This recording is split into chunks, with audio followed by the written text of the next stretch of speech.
বাইতুল্লাহ শরীফে অপেক্ষা করবেন। ঈসা আলাইহিস সালাম সুদূর শাম থেকে বাইতুল আকসা থেকে সরাসরি বাইতুল্লাহ এসে চলে আসবেন। ইমাম মাহদী আলাইহিস সালাম বলবেন, হুজুর আজকে আপনি ইমামতি করেন, নামাজ পড়ান। হযরত ঈসা আলাইহিস সালাম ডাক দিয়ে বলেন, মাহদী এই উম্মতের পিছনে আমি নামাজ পড়ার জন্য আসছি, নামাজ পড়াইতে আসি নাই। আজকে আপনি নামাজ পড়াবেন। আমি ঈসা যদিও নবী ছিলাম, কিন্তু আখিরি নবীর উম্মত হয়ে দুনিয়াতে আসছি। মাহদী আপনি নিজে নামাজ পড়ান, আজকে আমি ঈসা রূহুল্লাহ আপনার পিছনে নামাজ আদায় করব। চিৎকার মেরে জোরে বলেন আল্লাহু আকবার। তেলের গাড়ি তেলে চলে, হাওয়ার গাড়ি হাওয়ায় উড়ে, বিনা তেলে চালায় গাড়ি নবী সুলাইমান। আমরা সেই মুসলমান, আমরা সেই মুসলমান। এই নবীর উম্মতের এত দাম। হযরত ঈসা রূহুল্লাহ আলাইহিস সালামের মতো জলিল কদর রাসূল এবং নবী এই উম্মত হয়ে আসার পরেও তিনি হযরত ইমাম মাহদী আলাইহিস সালামের পিছনে নামাজ আদায় করবে। এই জন্য কোরআন কর্তৃক আল্লাহ আমাদের সম্মান দিয়ে দিয়ে আল্লাহ বলেন, কুনতুম খায়রা উম্মাতিন উখরিজাত লিন-নাসি তা'মুরুনা বিল মা'রুফি ওয়া তানহাউনা আনিল মুনকার। আল্লাহ বললেন, ও আমার আখির নবীর উম্মতেরা, আমার হাবিবের উম্মতেরা, তোমরা শুনে নাও, সর্বশ্রেষ্ঠ জাতি তোমাদেরকে বানাইলাম। আদম সফিউল্লাহ থেকে ঈসা রূহুল্লাহ আলাইহিস সালাতু ওয়াসসালাম পর্যন্ত যত নবী রাসূল গত হয়ে গেল, সবার উম্মত থেকে তোমাদের শ্রেষ্ঠত্ব দিলাম, মর্যাদা দিলাম। ওই নবীর কারণে আমাদের আল্লাহ এত বড় মর্যাদা দিলেন, ওই রাসূলের কারণে আল্লাহ এত বড় দাম আল্লাহ আমাদেরকে দিলেন। সিন্নি খাইলাম, মোল্লা চিনলাম না, রাসূলের কারণে এত মর্যাদা আল্লাহ আমাদেরকে দিলেন। বড় আফসোস হলো, সত্য নবী চিনতে পারলাম না। আমরা এমন উম্মত হইছি এখনো মসজিদের জুতা চুরি করি, আমরা এমন উম্মত হইছি এখনো জমিনের আইন নিয়ে ঠেলাঠেলি করি, আমরা এমন উম্মত হইছি বিয়ে বাড়ির খাওয়া নিয়ে মারামারি করি, আমরা এমন উম্মত হয়েছি আল্লাহ এখনো সুদের কারবারি করি, আমরা এমন উম্মত হইছি হসপিটালে গেলে এখনো ঘুষ দেওয়া লাগে, বিভিন্ন জায়গায় গেলে এখনো পয়সা দেওয়া লাগে। আমরা এমন উম্মত হয়েছি হারাম না খাইলে আমাদের পেটের ভাত হজম হয় না, মিথ্যা না বললে আমাদের ঘুম হয় না। আমরা এমন উম্মত হয়েছি উম্মতের কিছু করতে পারি নাই, উম্মত উম্মতের মতো হতে হবে। কথা বলেন ঠিক কিনা? ঈসা আলাইহিস সালামের পিছনে ইমাম মাহদী আলাইহিস সালাতু ওয়াস সালামের পিছনে ঈসা আলাইহিস সালাম ইক্তেদা করবে। তিনি হজ করবেন।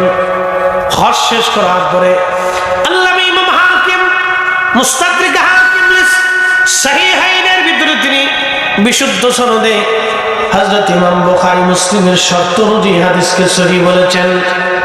ইমাম যাহাবী রাহমাতুল্লাহ আলাইহি তিনি তালখিসের ভিতরে হাদিসকে সহিহ বলেছেন।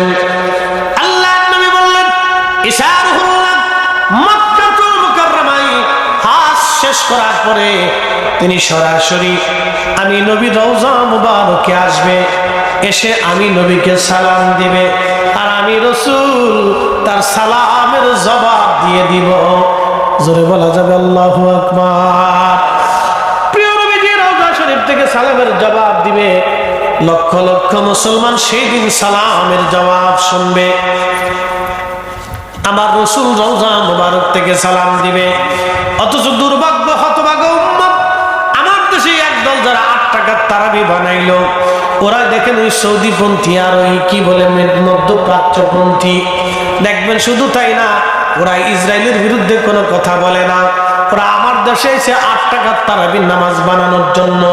দেখেন মধ্যপ্রাচ্যের একটা দেশ ইরান যখন ইসরায়েলের উপর আক্রমণ করলো, তখন জর্দান আর সৌদি আরব আর সংযুক্ত আরব আমিরাত ইসরায়েলের সাহায্য করলো। তার মানে 75 বছর ধরে লক্ষ লক্ষ ফিলিস্তিনিদের রক্তের সাথে ওরা বেঈমানি করেছে। ওদের দেশের মৌলবীরা আমার দেশে এসে 8 টাকার তারাবি বানাইতে চায়।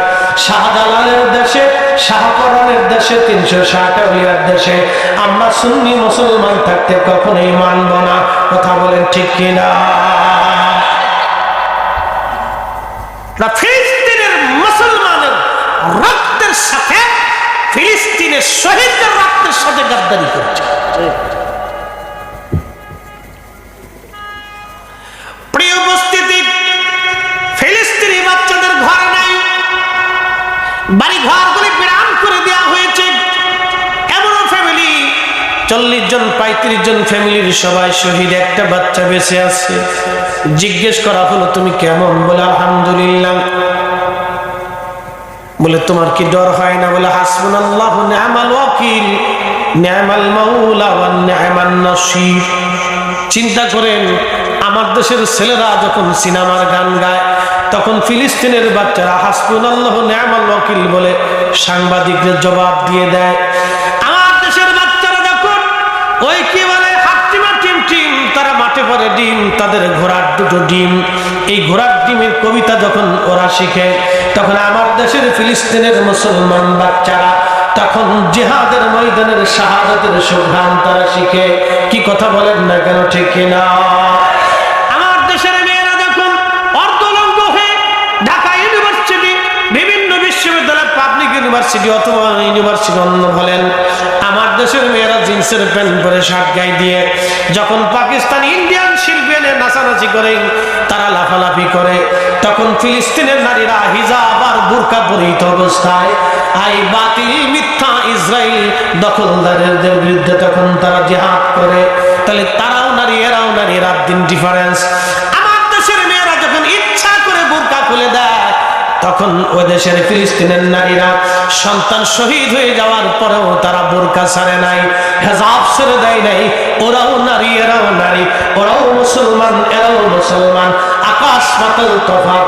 কথা কন না কেন? ঠিক কিনা? শিখার দরকার এগুলি আমাদের। ওরা বেডি আর আমার দেশেও বেডি বেডি, আকাশ পাতাল তফাৎ। সন্তান শহীদ হয়ে গেছে, বোরকা ছাড়ে, স্বামী শহীদ হয়ে গেছে, হেজাব খুলে দেয়।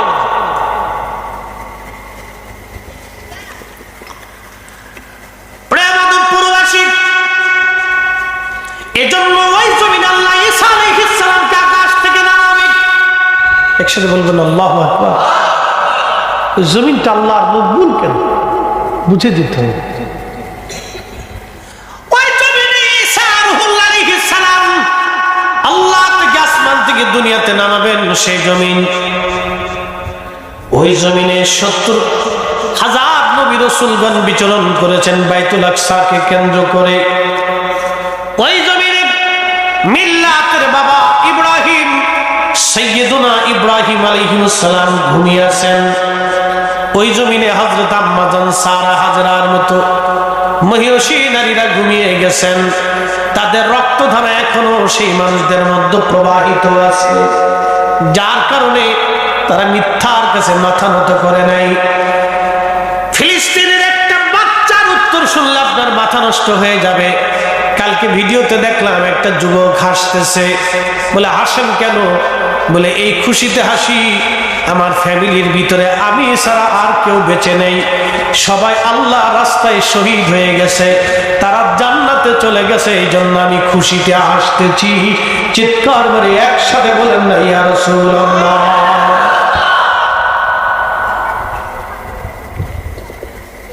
আর আমার দেশের গুলাবান দেখেন তো, মান কিচিবে বসে গাঁজা খায়।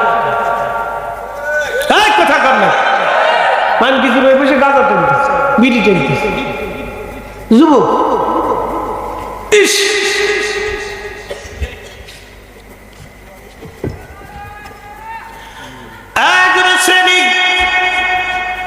যৌবন যার যুদ্ধে যাওয়ার সময় তার যৌবনের ইবাদত মালিকের কাছে বেশি পছন্দ। করতে না পারেন, আকাশের দিকে তাকায় দেখেন কোনো কিনারা খুঁজে পাবেন না। আফালাম ইয়ানজুরু ইলাস সামাই ফাওকাহুম কাইফা বানাইনাহা। আল্লাহর কোরআন বলতেছে হাবিব উম্মতকে বলেন আকাশের দিকে তাকাইতে, আকাশের দিকে তাকাইতে বলেন উম্মতকে আমি মালিক এটাকে কেমন করে সমুন্নত করলাম।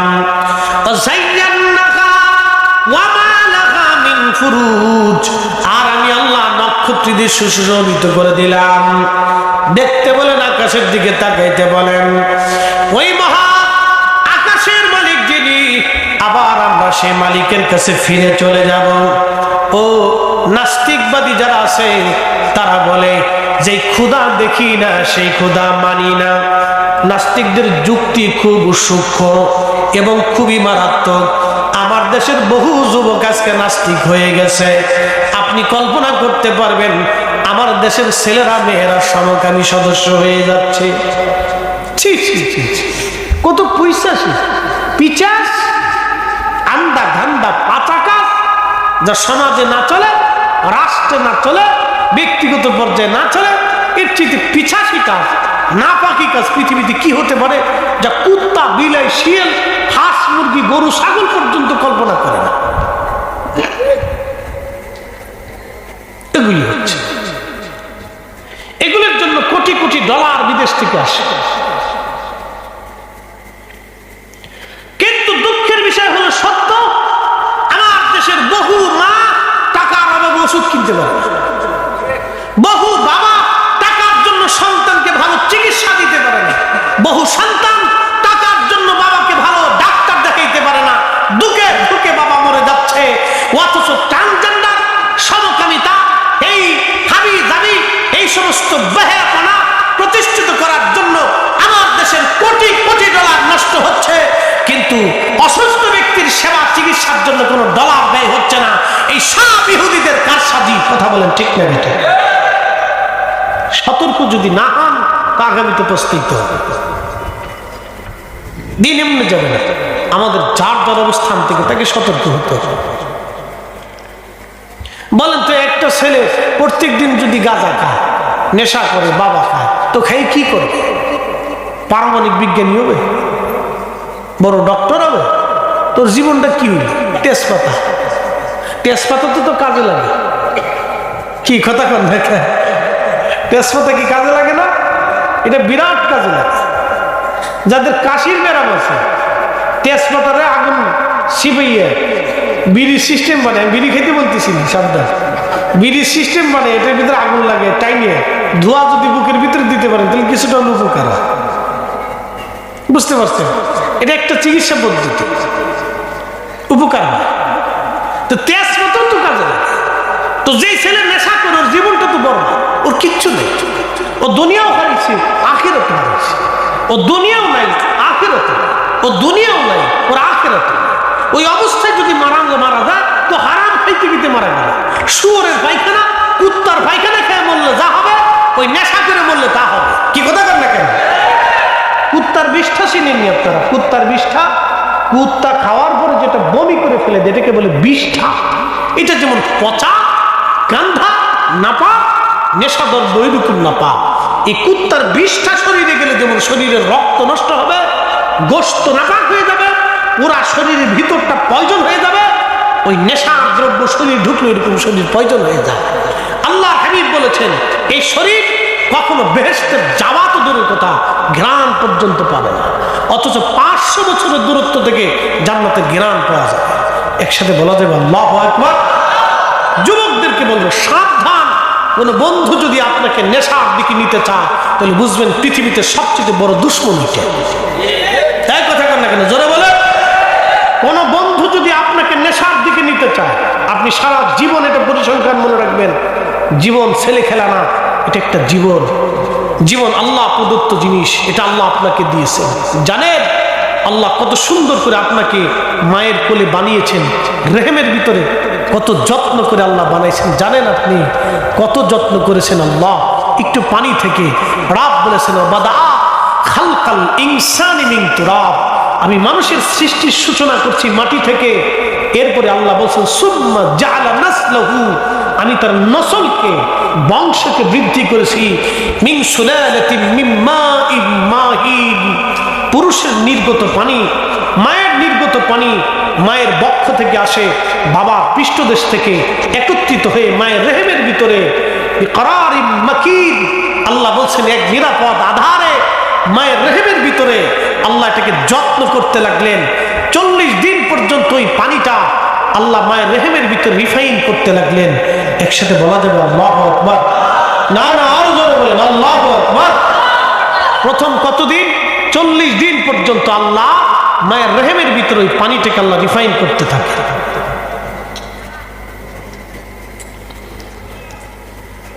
সূরা মুমিনের তাফসীরে আরো বিশদ আসছে। 40 দিন পর্যন্ত পানিটাকে আল্লাহ মায়ের রেহেমের ভিতরে রিফাইন করতে থাকেন।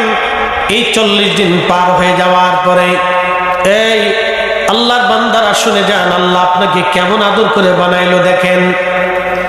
প্রত্যেকটা বাচ্চা যখন দুনিয়াতে আসে দেখবেন অনেক সুন্দর, কিন্তু ধীরে ধীরে বড় হইলে সে তার নিজের স্বাস্থ্য নিজে নষ্ট করে, নিজের চেহারা নিজে নষ্ট করে, নিজের চেহারা সে নিজে নষ্ট করে দেয়। আল্লাহ নিজে নষ্ট করেন নাই, আল্লাহ ঠিকই বলেছেন তোমরা যেটা রুজি করো আমি সেটা দিয়ে দেই। ও যুবক, আপনারা ভালো করে শুনে যান, প্রত্যেক বাচ্চা জন্ম নেওয়ার পরে দেখবেন খুবই সুন্দর।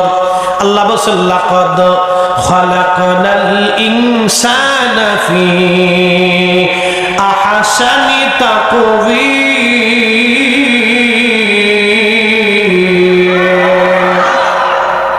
তুমি রহমান, তুমি মেহেরবান, বলেন তুমি রহমান, তুমি মেহেরবান।